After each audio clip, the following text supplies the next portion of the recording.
In this episode, I want to talk to you about transitioning out of your lane and what it means to break up the laning phase or to end the laning phase. My definition of when the laning phase ends is when people start rotating around from different lanes and start pressuring objectives. Just because you're rotating and killing people, that just means that you try and change maybe the lanes, or you try and pressure. But once fully the people start grouping up and pushing towers, it's like when they leave their lanes and they don't plan to come back, I guess, is when the laning phase ends. In some games, you want to make sure that you stay on the lane for a very long time. If you're playing like a hero that wants to rush blink, I would suggest in general you play safe, you just farm. Even if the enemy maybe leaves your lane, you should try and stay there and get your item timing. Maybe you're being greedy and rushing a Midas. You don't want to be fighting with a lot of gold saved up. In this game, however, we're very far ahead. We push the bottom tower. There's a few decisions you can make here. In general, you want to go mid and pressure. In some games, if they have a really, really strong lineup, they can fight us back. They would have a Kunkka. They would have maybe a farmed Ember Spirit as well. They could have a carry Juggernaut instead of Spectre. Instead of going here and taking this fight, I would probably get coiled and die if they had all these heroes. I would suggest you use farm out and you wait for the enemy to go somewhere, and then you try and go in a different direction. It's all about understanding right after the laning phase ends if you want to farm or fight. If you want to push towers, what do you want to do? You need to start thinking for yourself, what's my next step? You have a lot of time period in this game where decision making is a little bit more muddled. It's not as simple as just walking down a lane and hitting creeps. You have a lot of opportunities to affect how the game is going to move forward, and I think it's really important to understand your power spike and at what point in the game your hero is strong or not. Because we won the lane, I feel right now my hero is strong. Usually when you play Beastmaster, for example, you want to wait for your Necro 1, and that's when you're strong. Or you want to wait for, maybe you're going Necro 2, maybe Necro 3. Maybe they have heroes that you really want to purge, like an Ember Spirit with a Flame Guard. Maybe Necro 3 is your timing in that scenario. In those cases, I suggest you use farm. In cases you think that you're stronger, you should try and fight. However, if the enemy team is always looking to fight, it's important to understand that if they're running S5 and they're just they're never splitting up, they're always ready to fight. I think this is very common after people lose a laning phase. It's better for your team to play split up and just defend your towers and try and outfarm them, because if they're sitting 5 people on their triangle, you don't want to walk up here and, well, we're walking up here now, but at least these people kind of know what they're doing in this scenario. But in general, if they're all ready for you to go here and fight them, you should just chill. And likewise, if you're losing, it's usually better to play safer, play your side of the map, try and not make too many aggressive moves, and try to understand that your timing is hopefully going to come later. Or the reason you're losing is not always because people are playing bad, it can just be that the heroes you have are a little bit slower or a little bit greedier. If you're having a very bad laning phase, or if the enemy is pressuring you really hard and you don't feel you want to stay in your lane, a good way to break up and transition out of lane is just to start pushing towers. Another way can be that you completely leave your lane and you start ganking somewhere else, and your carry will go to jungle. A lot of carries at minute 9 or 10, even if they don't have their Battle Fury, they're strong enough with Treads and 2 Wraith Fans to just go farm woods. You can see Antimage is just farming jungle, no problem, he's pretty happy.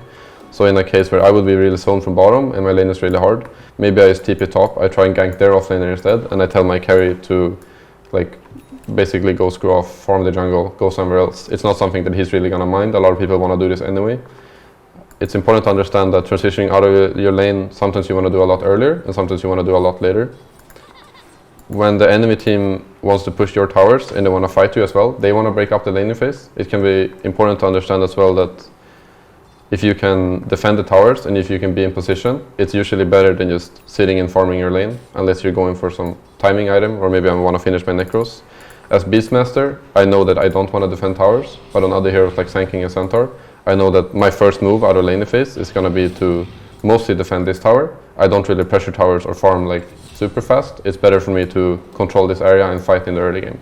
Especially a hero like Mars, for example, I think is very strong at fighting in the early game. Level 7, you arena, you spear, it's over 1,000 damage. You don't really want to be hitting jungle creeps on the other side of the map from all the action. So understand where you want to put your hero and make sure that you have your TP ready and be ready for the first move. Either you make the first move or the enemy makes the first move. But almost always the offlaner is the one that's kind of getting the ball rolling together with the supports.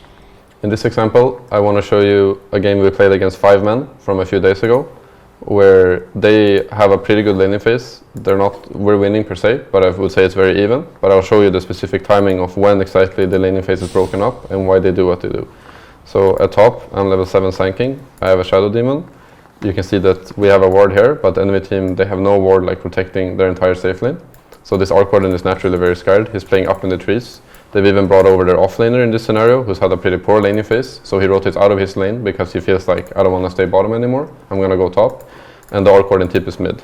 So this does two things. This means that they basically have zero pressure on this tower right now. And this means that their carry, who is like the hero we want to get to the most, is playing in a very safe space in mid lane. So when I see this, and I see that like I'm playing Sanking, I don't really want to run around in the jungle hunting them, which I would maybe do on like certain heroes like Void Spirit, or maybe if I was playing Bloodseeker, that would be a good move. Instead, I know that I'm 800 for my blink. My ideal like transitioning out of laning phase timing is that I just farm my blink and I defend the towers I know I can defend without dying. I don't really want to push towers at Sanking, but the beauty of being the team that makes the first move is that I can be up here pressuring this tower and my team can connect to me instead of me having to like TP to a tower. That means that my TP is ready, so whenever they group up for a tower or whenever they push to make a move, I can always be there in time. It's a good way to like push the tower is to tell your carry to come over. He's usually the hero with like the highest attack damage. He's like agility carry, hits tower really hard. Sometimes of course like if you have maybe a Spectre or I don't know, like a hero with a Midas or wants to rush Battle Fury, maybe they're not going to want to come up and take this risk. But usually if you can take control, maybe like here I'm sitting in the trees, I'm kind of baiting a fight. But other than that, you can run up, you're quelling these two trees, you can even quelling this one. There's no way for them to TP in. Maybe you have a ward down, the carry will feel really safe and you can sometimes even leave him alone to push the tower while you go and do other things. In this replay, they're pushing the tower at 10 minutes with their catapult. And usually, I would say like 900 times, I would really want to defend this tower. I think the mid tower is like the most important tower and my hero is the one that's defending. However, the Void Spirit at the same time and the Windrunner is diving my position 5 bottom, and they also have a catapult here. So I know that if I don't defend this tower will also die. So like my quick decision is like I look at mid, do I want to go mid? They have a Pugna, maybe he will stay here and blast anyway. He has a sentry, maybe they can like soul me from the tower with spirits. I'm 500 gold away from my blink. I don't feel like I really want to take like a risky defense. It's more important for me that I do like the safer move that's going to get me a good game so that I can get a blink and then we can start like playing fast instead. So I had TP bottom. We end up killing this Windrunner, I believe. It's not like the kills itself are so huge. It's more about the map control and making sure that we defend as much towers as we can before we have our timing.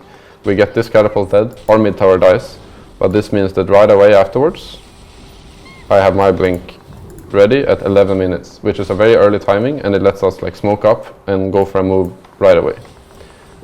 So I would say right now the laning phase is over. We're like transition out of lanes. If you look, their carries in the triangle, their offlaner is back to their offlane, but we're like smoking up with a blink dagger. Kind of the transition to mid game has started. In conclusion, the things you should look out for when it comes to moving out of the laning phase is that you want to be ideally the team that makes the first move. Better to be aggressive. You want to look out for the enemy team doing a move. A lot of common mistake that I see is that when people die like maybe 8 or 9 minutes into the game, they TP out to their lane. I would highly suggest that you have your TP ready at this point in the game. It's like a very volatile period between like 9 and 11 minutes. There's like bounty runes, catapults, people are going to be rotating. The supports have just gotten their tome, people are level 6, they're like ready to make stuff happen. So I think you also want to be ready. You don't really want to be TPing out to a lane and then you're just stuck here farming like no matter what happens. I would say that in a scenario where you're happy just farming as well, you should be ready for the enemy team to gank you. Maybe you should pay extra attention to the minimap. If you see that they're like nowhere to be found, maybe they're smoking at you or running at you, maybe you want to put a ward down, or maybe you can even bait and tell your team, hey, I think I'm going to get ganked while I'm like pressuring a tower or farming camps aggressively. Another thing to understand as well is if your team is stronger than the enemy or not. Usually if you're stronger, you want to push towers and you want to play aggressive. And usually if you're weaker, you want to defend towers. You want to make sure that you don't lose too much map control. However, if you don't think that you can defend, I still recommend that you push in order to create space for your other two cores to farm.